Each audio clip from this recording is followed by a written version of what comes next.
Next question है हम लोगों का गुलाम का नियम।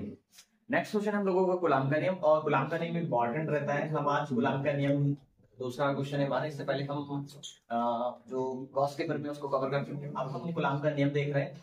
अगर आप चैनल पर नए हैं तो चैनल को जरूर सब्सक्राइब कर लीजिएगा, क्योंकि एग्जाम से पहले हम पूरा शॉर्ट मेथड के थ्रू आपका पूरा जो कोर्स है, जो क्रैश कोर्स है, उसको कवर करने वाले हैं। और अगर आपको पीडीएफ नोट्स प्राप्त करना तो हमारे टेलीग्राम ग्रुप को ज्वाइन कर सकते हैं। टेलीग्राम ग्रुप का लिंक हमने इस वीडियो के डिस्क्रिप्शन में आपको प्रोवाइड करा दिया है।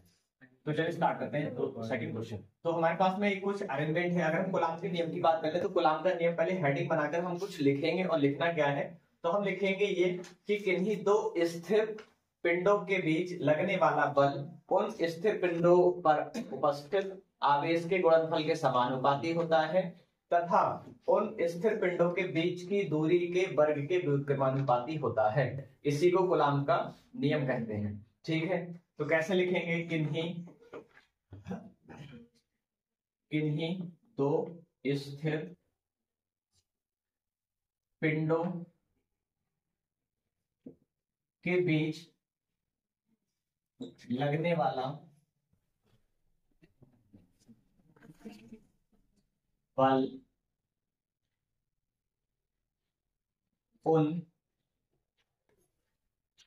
पिंडों के आवेश के गुणनफल के समानुपाती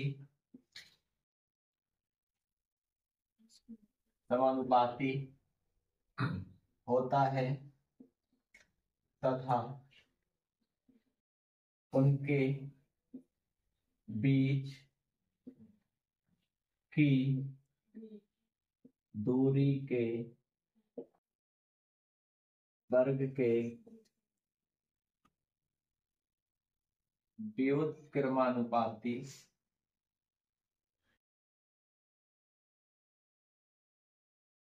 होता है।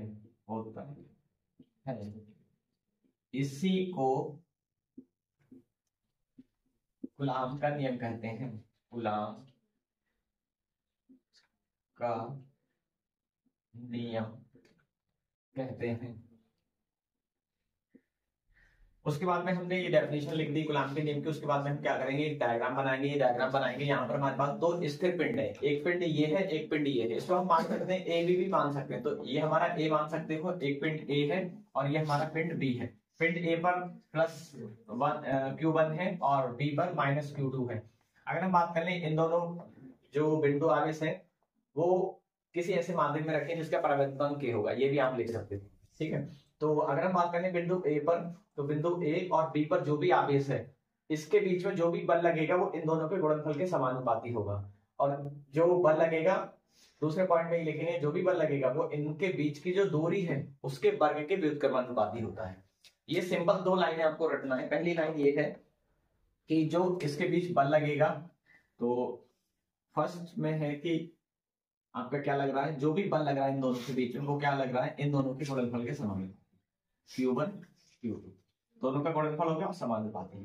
दूसरा पॉइंट आपको ये याद रखना है कि इनके बीच में जो बल लग रहा है वो इनकी दूरी के वर्ग के व्युत्क्रमानुपाती होता है। तो व्युत्क्रम होता है 1/r, और स्क्वायर है मतलब वर्ग, तो स्क्वायर लगा देंगे। अब हम दोनों हमारे पास बल है, हम क्या करेंगे? नाम लिखकर एक साथ में लिख सकते हैं F अनुक्रमानुपाती Q1 Q2 upon R square. जब हम इसको, ये हमारे पास प्रोपोर्शनैलिटी कांस्टेंट है, हिंदी में इसको कहते हैं अनुक्रमानुपाती का चिन्ह। तो जब अनुक्रमानुपाती का चिन्ह हटेगा तो हमारे पास एक कांस्टेंट वैल्यू आ जाएगी जिसको हम K लिख देंगे।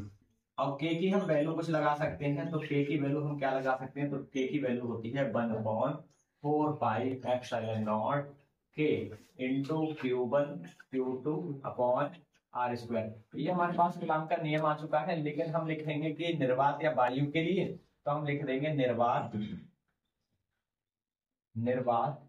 या वायु के लिए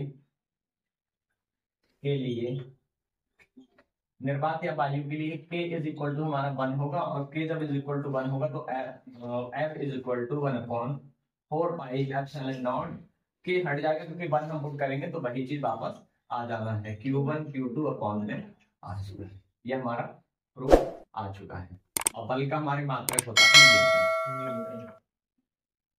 तो अगर इस तरह की आपको वीडियो देखना पसंद है तो हमारे चैनल को सब्सक्राइब कर लीजिएगा, घंटी वाले बेल आइकन को प्रेस कर लीजिएगा और अपने साथी के साथ शेयर जरूर कर लीजिएगा। अगर आपको पीडीएफ नोट्स प्राप्त करना है तो हमारे टेलीग्राम ग्रुप को ज्वाइन कर सकते हैं। टेलीग्राम ग्रुप का लिंक हमने इस वीडियो डिस्क्रिप्शन में प्रोवाइड कर दिया। तो मिलेंगे नेक्स्ट क्लास में, तब तक के लिए bye bye, take care, thanks for watching.